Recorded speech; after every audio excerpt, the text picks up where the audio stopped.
All right, we're at the Woodhaven shop. We got Mr. Mike out here, and we're gonna go through some frequently asked questions that we've got about friction calls in particular. We've been asked this, and I know you've been asked this about a million times. When it comes to picking a friction call, what do you need to know? Which one's gonna be the best one for me? We got Cherry Classic, we got a Fusion, we've got the Finisher, we got the Per Pot. There's all kind of variables in friction calls, obviously. To me, the number one thing is that soft, quiet. That's just the human nature in the public hunting, which y'all do. In the forest and heavy pressure, I mean, I have for years lived by this little Per Pot, collecting per.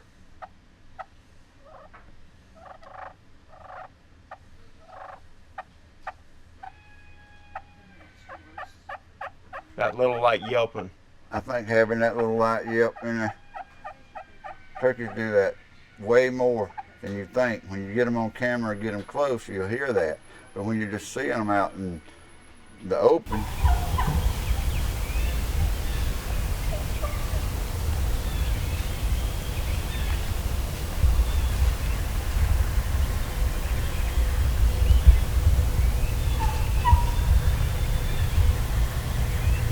what people notoriously think of when they think of pot calls is that loud, you know, that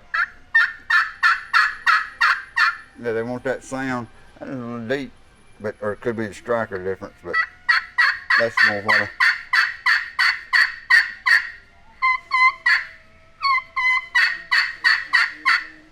when we hear a hen or hens being very vocal, you get to hear that, and anybody wants to do that. I enjoy it as much as anybody. Be able to call, but the crystal surface, slate surface, aluminum surface, there is a lot to choose from, and all it is tone.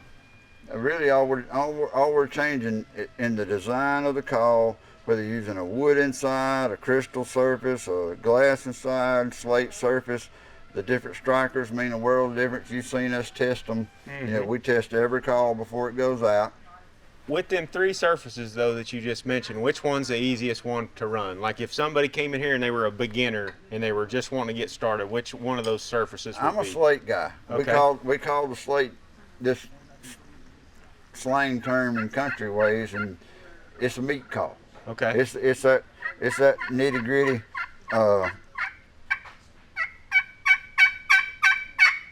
That's a cherry, and that's extra walnut. It's just a good high pitched one. But most of the time, slate, and of course it hasn't been cleaned up. That's a legend slate, that's right? A legend slate. Mm-hmm. And there's a cherry. And I always put my fingers behind the turkeys in front of turkeys because they're lasered with the grain. Okay. And then I use my fingers as reference to go back and forth, not in circles and all that kind of. You don't want all kind of grooves and different angles on there. What I'm trying to do is get that surface clean, and any grooves that are on it are all one way, so that then I call against it.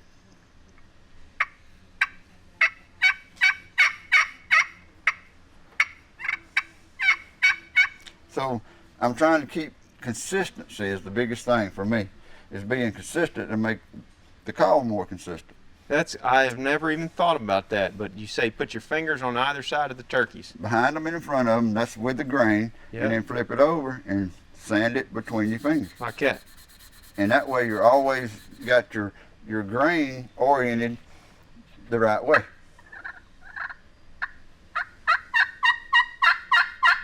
You know, and same thing with a glass type call. We like to use a stone on them, and we scratch them enough to run them here, but then, you know, you could get it fine-tuned a little better by, there's the grain, and it shows on this, and you just sand back and forth, not in circles and everything. And the cool thing about this old Cherry Classic crystal, this has been the number one call of, I mean, gosh almighty, we've been so blessed, it's such a good call. But I did wound up with a dual logo at one point, I guess, and the old hornet, the old bee in there, back into that bee right there, yeah, is the way to run the call, and it gives you a practice, because if you follow that. I see, you're just following a stinger. Okay. So I mean, that gives you a good test to actually run it along the line of that sting.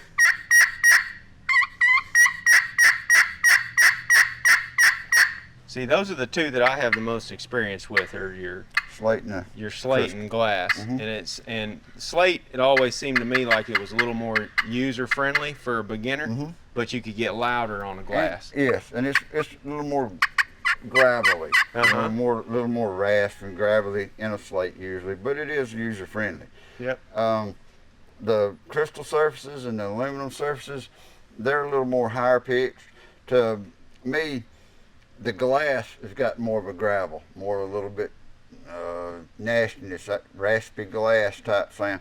The crystals are always raspy, nasty, and raspy, but this seem to be higher pitched. Glass has usually got a little more gravel to it. Will that crystal carry further? I think because so. of that high pitch? I think it does, and just the tone of that crystal caul itself. Again, the cauls are built and designed to sound different because different. Your voice is different, my voice is different. Hens are similar, but they're actually different. Not in pitch or cadence so much as they are is tone. They're a little gravelly, a little higher.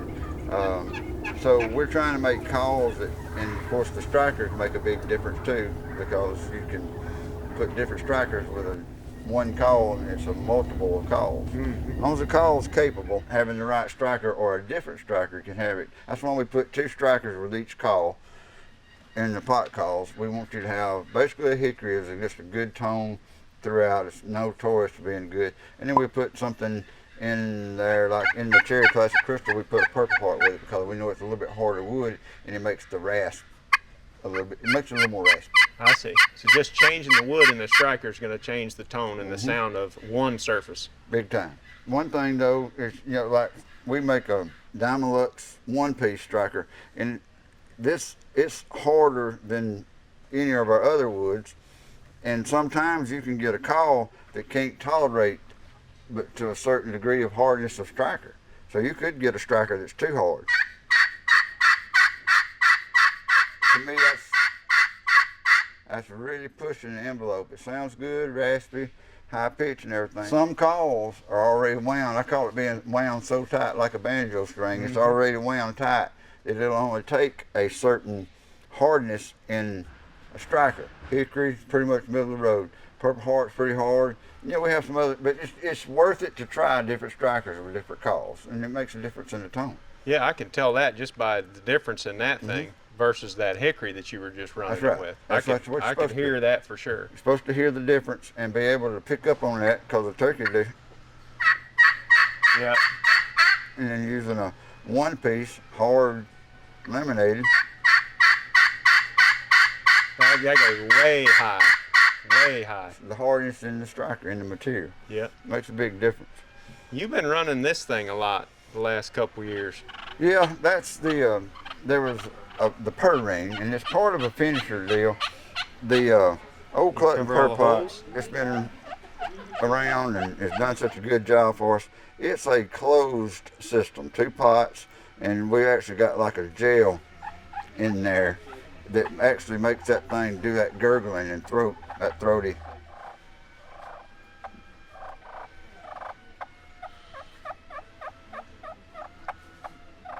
One thing I tell people on this is, because there's not really any labeling or anything on this, is I pick a spot and either with a, what is that right there? This is a dully. Dull Sharpie. A dull Sharpie. It's called a dully, not a Sharpie. I want to give myself a reference. This is a piece of mouth call, the center of the mouth call tape, but I'll give people a tip on that. Is only even on this call, since there's no grain to it or anything, I'm going to make myself a reference so my thumb's always there, and I'm going to sand. Again, I don't want circles there. I don't want problems.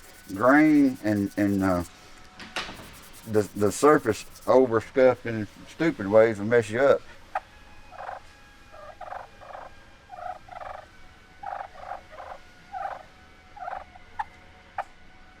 I'm going to change tone. So I'm making basically a V and pop this way and pop that way. That way I don't let it down just like. just by pulling the striker a slightly different direction, you get a different pitch on the clucks. I've seen you do that with a box call too, where like you'll change your hand position on the box to cut real high and then move it down for a couple notes, and you get a couple low notes. And when you listen to a live hen actually cutting, she's doing that like she's changing that tone as she's getting excited. Not just doing one. It's not just one. A turkey's not just doing one. This is not dripping water like a clock. Right. Clock, clock. We don't. She's not always gonna think. It's gonna be.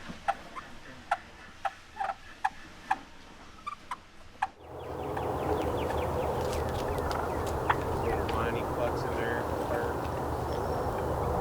Yep.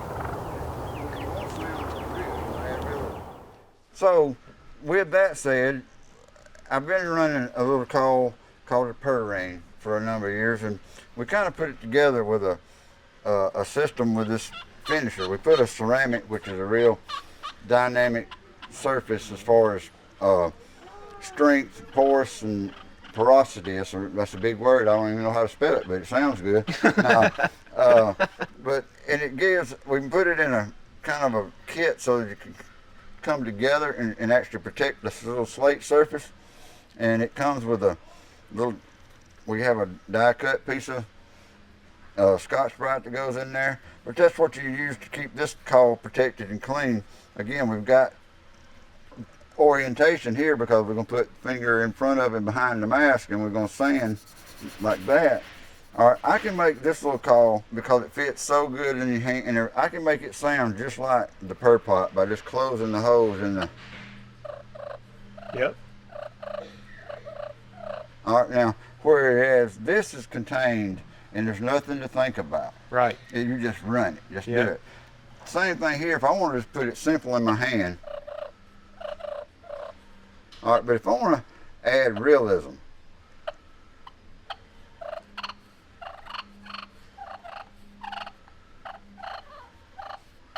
He's opening the hole, the ports on the bottom of the call, so the sound coming out of each side. Like he's muffling and then opening a hole, it's getting different tones. And like Nick, you were asking a while ago, talking about all the people out there that can't purr on a mouth call. Man, because we get that all the time from folks that can't purr on a mouth call. If you can't cluck and purr on a mouth call, this is it. Either one of them options. Right. You know, in conjunction with a crystal or a good slate like that, then you kind of have the best of both worlds. You can yelp at him or kiki and yelp and cut, maybe put a little, and he responds to that, but you've got to tone it down to make him look for you. Right. And this is the finishing stuff. That's why it's called a finisher. I mean, but the little old piece here, the old ring, same thing. I uncup it, and I'm gonna get one sound. But I can. Yep. But I like to actually run the inside of it for some odd reason. That's just where I like it.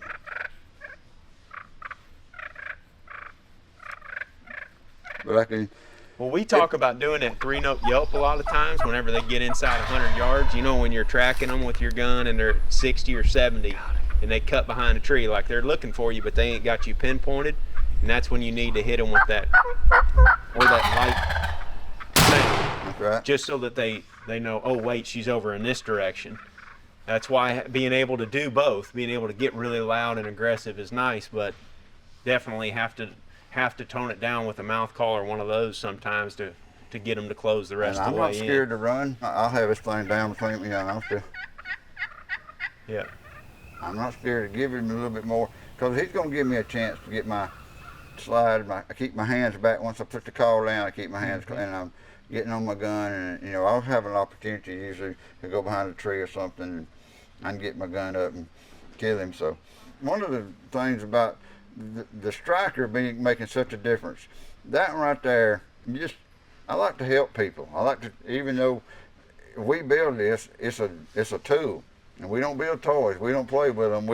We intend on working on them. We build tools that help you call turkeys.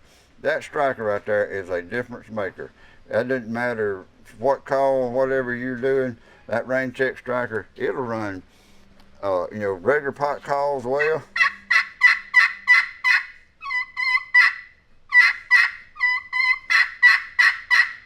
But I'm gonna tell you something.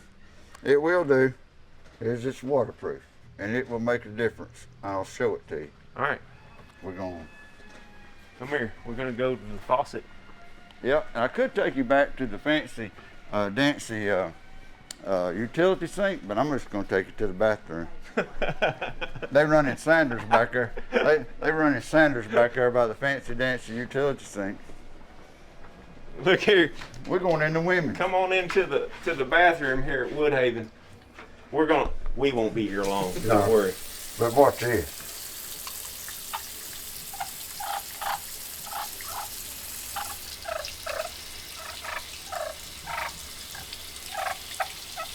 That's drowning. That's the striker. Yeah, but the call's built waterproof, and that's a big difference too. Okay. I mean, Yep. but you can go swimming with this call. We better get out of the women's room. Turkey call swimming. We got swimmer's hands now. I guess I'm gonna have to get my Palmolive. Y'all too young to remember the old Palmolive commercial. That's pretty cool. So if y'all are beginners and you're just trying to figure out which one to choose, man, I like that Legend and that Cherry Classic Slate. The Cherry Slate's good. Those are good Legend options, but that if you want to get quiet, the finisher combo and then the cluck and purr pot, those sound pretty turkey to me. They're that's the difference maker. I mean, I always said if you cluck and killing, be the best clucker you can be. Yep. So we talked about conditioning the surface one way, you know, with your thumb like that and running the grain one direction on all these different surfaces. But how do you condition the striker? That's another thing you said you get asked about a lot. Right. Well, the big thing is, and I'm glad you asked that, because the mistakes are to people will say, well, something's wrong with my striker. They want to rub it or rub it on their club. That's the worst thing to do. That's what you don't do. If you get to a point that you experiment and get to that next level, so to speak, but everybody deserves to put the due time into to see what works for them to make their call lean better with their calls. So no matter what calls you're using, you want to call to the best of your ability. We send everybody the basic silica screen to cut glass and Scotch-Brite in there to get you started. You know, you got to find what works for you. I know the texture that I like to put on my surfaces. Scotch-Brite on slate, stone on crystal and everything. The silica screen will cut the glass and everything. But then the striker itself, I like to, my personal, there's different grits of sandpaper, but I know that my personality and the way I like to run my calls is with 220, and usually I like to use the 220 wet dry. This is just a piece of 220 we use in the wood shop here. But what I'm doing is you see that dirt or the buildup on the left? Yeah. All right, so I'm gonna roll that striker and I'm gonna clean it. You're only going one way too. But see it clean it off? And, Yep. all right, so I'm rolling that and I'm basically taking that edge off and I'm not making it flat and I'm not doing it like a cube stick. And that's the way I like to condition my striker for the calls that I'm running.